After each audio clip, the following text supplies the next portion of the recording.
Welcome back. Glad you're with us. You know, the calendar still says May. We're still in spring for another month, but this week it is going to feel more like summer. It definitely is. And with classes wrapping up, vacation plans in the work, boating season underway, pools opening, there are so many reasons why, whatever the calendar shows, this is the outdoor season. And all week, the Sixth Storm Team is focusing on summer safety. Today, meteorologist Ken Weathers is digging into heat-related illnesses. Keeping your family safe, why it is so crucial to take precautions. We love it when temperatures warm up here in East Tennessee because you can get out and enjoy all of what East Tennessee has to offer. But it can be dangerous as well. The CDC says since 1999, more than 8,000 deaths have been attributed to heat-related illnesses. Some of those, heat exhaustion and heat stroke. But do you know the differences? Heat exhaustion occurs when your body overheats. It can't cool itself naturally. Sweating, of course, is what does that because the sweat evaporates off your body. Heat exhaustion is preventable. Heat stroke is worse. It's actually the advanced stages of heat exhaustion. It occurs when the body temperature climbs to greater than 104 degrees Fahrenheit. It requires immediate medical attention. It can cause coma or even death.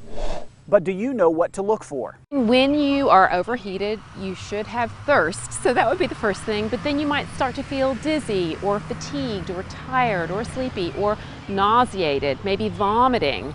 You might start with sweating, but then eventually as you get worse and worse, your body has used up those extra fluids and you are going to stop sweating. So you're going to be dry and cool, which is really against what you would think it would be if you're heat exhausted. So what can we do to prevent it? Well, the first thing is obviously to be drinking. So electrolyte solution and water are the key things. But then if it's getting worse and you're really having nausea, vomiting, headache, worsening fatigue, then you would need to be seen in the emergency room, obviously.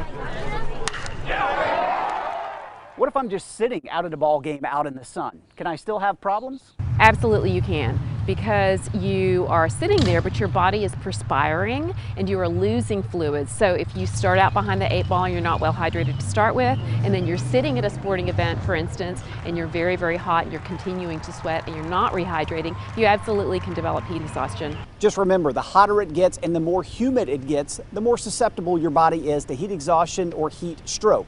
Make sure to stay hydrated, get into an air-conditioned environment, or at least get into the shade to cool off. From the Sixth Storm Team, I'm meteorologist Ken Weathers. Good information. And as you heard Ken mention, to make sure that we all stay hydrated out there, but again, try to avoid alcohol and caffeine as they can accelerate dehydration. People know that usually about alcohol. They forget about caffeine, though, in sodas and things like that. So stick with water, right, Matt? Water, that's the best and solution. And the sports drinks. And sports drinks, yeah, keep those going. Now, coming up, we're going to have talking about boating safety, camping safety, all things this week to get your family ready for the heat that's coming. And the 90s will be here. We're going to be ready. Yep, we're ready.